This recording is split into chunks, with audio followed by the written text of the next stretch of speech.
आपने अपने पापा से कभी ये वर्ड्स नहीं सुने। आपने अपनी मम्मी से भी नहीं सुने। शायद एक बार भी नहीं, पूरी जिंदगी में। लेकिन रात के 2 बजे जब आप बीमार थे, तब किसी ने आपका खाना छोटे पीसेस में काट कर दिया था। एग्जाम से पहले कोई आपके रूम के बाहर जागा बैठा था। तो ये सवाल आपको परेशान करना चाहिए। अगर वो कभी कहते नहीं, तो आपको कभी शक क्यों नहीं होता? इसका जवाब कल्चर से कहीं ज्यादा अजीब है। ये आपकी बायोलॉजी में लिखा है और ये लैंग्वेज से भी पुराना है। इंसान के हिस्ट्री के ज्यादातर हिस्से में वर्ड्स अवेलेबल ही नहीं थे जैसे आज हैं। एक माँ अपने बच्चे को बोलती नहीं थी कि वो उससे प्यार करती है। वो उससे गोद में उठाती थी, अपने शरीर से उससे खाना देती थी। प्यार बोला नहीं जाता था, प्यार क्लोजनेस था। प्यार था खाना जो सीधा छोटे हाथों में रख दिया जाए। ये सिर्फ एक गेस नहीं है। 1950 के दशक में साइकोलॉजिस्ट हैरी हार्लो ने बेबी रीसस मंकीज पर एक्सपेरिमेंट्स किए। उसने उन्हें 2 आर्टिफिशियल मदर्स दिए। एक सिर्फ वायर की थी, लेकिन उसमें मिल्क था। दूसरी क्लॉथ की थी, लेकिन उसमें खाना नहीं था।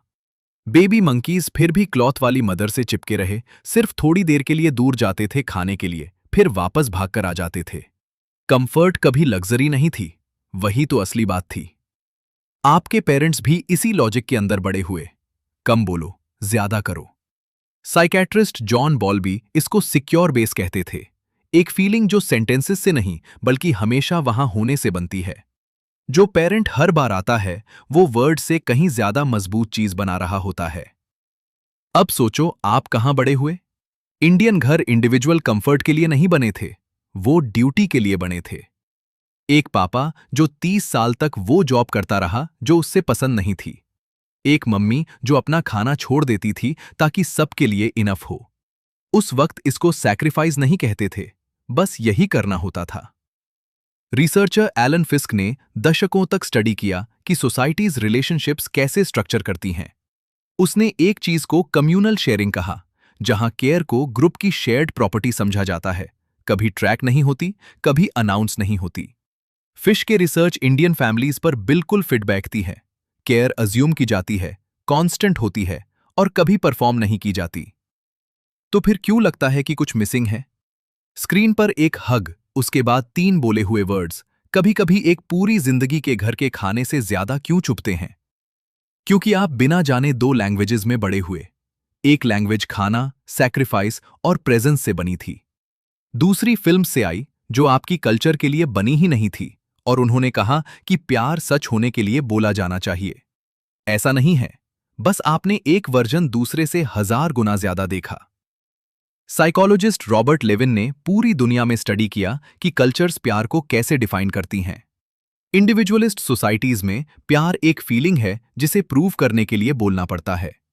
कलेक्टिविस्ट सोसाइटीज में, जैसे इंडिया सदियों से रहा है, प्यार एक जिम्मेदारी है जो निभाई जाती है, और वो निभाना ही प्रूफ है।